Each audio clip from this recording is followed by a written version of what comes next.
bilet sotadigan joylar bor, bilamiz hammamiz. Shunaqa joyga bir inson boradida, bilet sotadigan odamga "Mani yoshligimga bitta bilet bering" deydi. Endi taajjub, siz bilan menga savol bersa ham, aka bu yerda sotilmaydi undaqa bilet deymiz. Xuddi shunday o'sha kassada o'tirgan bilet sotadigan odam ham, aka bundaqa bu yoshlikka bilet yo'q. Bundaqa bilet sotilmaydi bu yerda.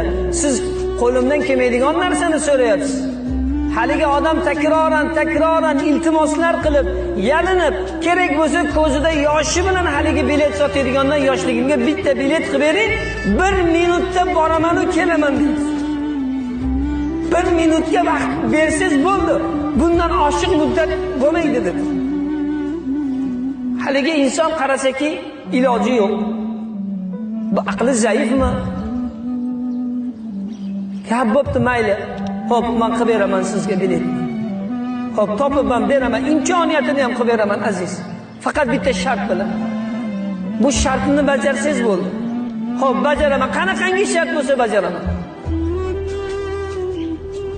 Siz 1 minutga deyapsiz. 1 minutda yoshlikka nima uchun borib kelasiz?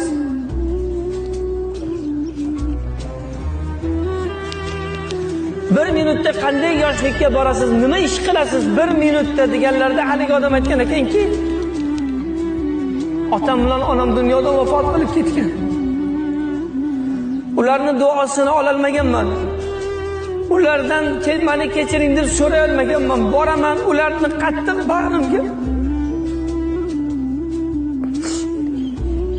Ularni qattiq bag'rimga bosib, ulardan kechirim so'rab, ularni mana shu 1 minut ichida to'yib ularning oldilaridan nafas olib qaytib kelaman. Menga qilib bering shuni degan ekan sizga.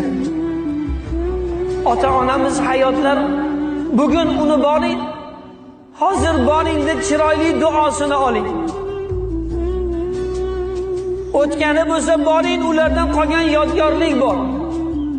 Ota-onalarimizdan qolgan yodgorlikni boring, duosini oling, otamiz, onamiz xursand bo'lsin. Bugun boring bir miskinni boshini borib silang, xursand qiling, yetimni boshini silang. O'sha Hazrati Payg'ambarimiz sollallohu alayhi vasallam bir yetimni xursand qilganligi uchun ummatining 3dan 2sini Xudo taolo gunohini kechirdi.